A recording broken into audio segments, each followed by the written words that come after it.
السلام علیکم ورحمۃ اللہ وبرکاتہ۔ پاکستان سے سوال آیا ہے، نام ہے نازیہ۔ ان کا سوال ہے کہ ایک ان کے پاس گھر ہے جو خالی ہے، وہ بیچ کر اپنے ماں باپ کو حج کروا سکتے ہیں؟ اعوذ باللہ من الشیطان الرجیم، بسم اللہ الرحمن الرحیم، رب اشرح لی صدری ویسر لی امری واحلل عقدۃ من لسانی یفقہوا قولی۔ نازیہ نے سوال کیا ہے، پاکستان سے یہ پوچھ رہے ہیں کہ اگر پاکستان میں ان کا گھر ہے جو خالی ہے، جہاں پر کوئی رہ نہیں رہا ہے، اور اس کو بیچ کے کیا وہ ماں باپ کو حج کروا سکتے ہیں؟ ایکچولی یہ زیادہ بہتر ہے کہ اگر گھر میں کوئی نہیں رہ رہا اور اگر اس کی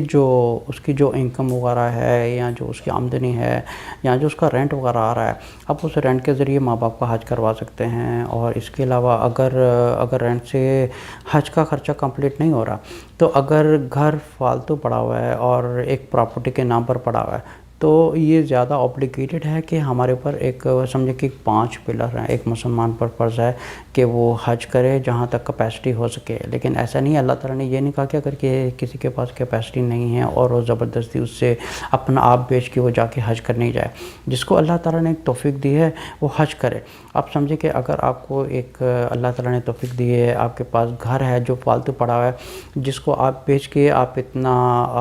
فائنینشیل اکٹھا کر سکتے ہیں تاکہ ماں باپ حج کر سکتے ہیں، تو ضرور آپ حج کروائیں۔ یہ زیادہ اوبلیگیٹڈ ہے، کیونکہ زندگی میں ایک دفعہ حج کرنا ہر مسلمان پر فرض ہے۔ اگر اللہ تعالیٰ نے اس کو ایک فائنینشلی توفیق دی ہے تو اس پر پہلی اوبلیگیشن یہی ہے کہ وہ اپنے 5 پلرز کو کمپلیٹ کرے، اور اس پر حج فرض ہے۔ اور اگر گھر میں گھر بیچنے کی وجہ سے اگر کسی کی زندگی پر، یہ چیز پلیز سمجھنے کی کوشش کریں، اگر کچھ بیچ کر کسی کی زندگی پر ایفیکٹ نہیں پڑ رہا، تب اس چیز کو بیچیں، چاہے وہ گھر ہو، پراپرٹی ہو، سونا ہو، جولری ہو، گولڈ ہو۔ اگر کسی کی زندگی پر ایفیکٹ نہیں پڑ رہا تو وہ پہلے حج کروائیں۔ اچھا، بہت سے لوگ یہ بھی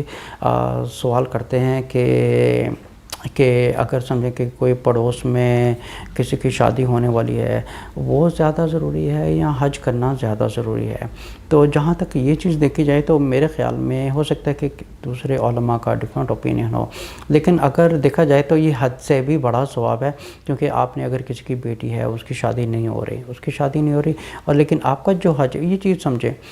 جو حج ہے وہ ہماری ذات کے لیے ہے، جو ایک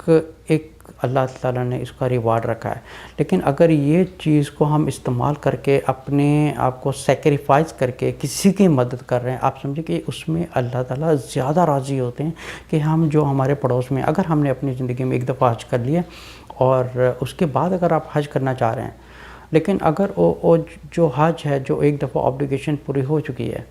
لیکن اگر جو آپ کے پڑوس میں ہے، جس کو زیادہ ضرورت مند ہیں، جن کے بچے بھوکے ہیں یا ان کو فائنینشلی تکلیف ہے، تو میرے خیال میں سب سے پہلے ان کی مدد کرنا یہ زیادہ ضروری بنتا ہے ایک مسلمان کے اوپر، تاکہ وہ اپنے پڑوس والوں کو زیادہ خیال رکھے۔ السلام علیکم ورحمۃ اللہ وبرکاتہ۔